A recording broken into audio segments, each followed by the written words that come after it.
నైరుతి రుతుపవనాలు short break తీసుకున్నాయి. ప్రతికూల వాతావరణం కారణంగా తొలకరి మందగించింది. దీంతో వర్షాలు ముఖం చాటేగా వాతావరణం నిప్పులు కుంపటిగా మారింది. సాధారణం కంటే 1-2 డిగ్రీలు అధికంగా పగటి ఉష్ణోగ్రతలు నమోదవుతున్నాయి. కోస్తాలో పరిస్థితిపై ఓ రిపోర్ట్.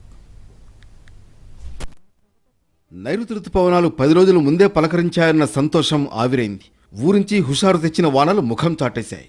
గత నెల 29 తర్వాత మాన్సూన్ కరెంట్ మందగమనంలోకి వెళ్లిపోయింది. అప్పటి వరకు వేగంగా విస్తరించిన రుతుపవనాల కదలికలు దక్షిణ భారతదేశం, ఈశాన్య రాష్ట్రాల దగ్గర ఆగిపోయాయి. దీనికి ప్రధాన కారణం వాయువ్య బంగాళాఖాతంలో ఇటీవల ఏర్పడ్డ తీవ్ర వాయుగుండం. రుతుపవనాల విస్తరణకు అవసరమైన తేమ మొత్తం వెళ్లిపోవడంతో పొడిగాలులు వీస్తున్నాయి.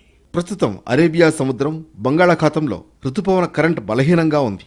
అది పుంజుకునే వరకు కదలికలు సాధ్యం కాకపోవచ్చని అంచనా. మరో వారం పాటు నైరుతి రుతుపవనాల పురోగమనం కష్టమేనని వాతావరణ శాఖ అంచనా వేస్తోంది. అయితే ఇదేమీ అనూహ్యమైన పరిణామం మాత్రం కాదు. రుతుపవనాలు విస్తరించేటప్పుడు మధ్యలో కొద్ది రోజుల విరామం సాధారణమేనని వాతావరణ శాఖ చెబుతోంది. ఈ నెల 12 తర్వాత తొలకరి విస్తరించడం మొదలయ్యే ఛాన్స్ ఉంది. 5 ఏళ్ల విరామం తర్వాత నైరుతి రుతుపవనాలు బాగా అడ్వాన్స్ అయ్యాయి. ఈ ఏడాది సాధారణం కంటే అధిక వర్షపాతం అంచనాలున్నాయి. నిర్దిష్ట కాల ప్రమాణం కంటే ముందుగానే వచ్చినప్పటికీ విస్తరణ సమయంలో ప్రతికూలత ఏర్పడింది.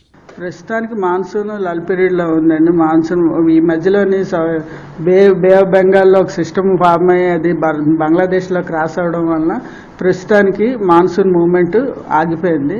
ప్రస్తుతానికి అది మూమెంట్ ఏం పెద్దగా లేదు. 29 మే తర్వాత నుంచి అసలు మూమెంట్ అనేది లేదు. అక్కడే నార్మల్ ఉన్నది. ఇది ఇంకో వారం రోజుల పాటు ఇదే పరిస్థితి కంటిన్యూ అవుతుంది. ప్రస్తుతానికైతే వానలు ఋతుపవనాలు వానలు లేవు, కానీ థండర్స్టార్మ్ యాక్టివిటీ మాత్రం జరుగుతున్నది. ఇక మాన్సూన్ ముఖం చాటేయడంతో కోస్తా జిల్లాలు ఉడికెత్తిపోతున్నాయి.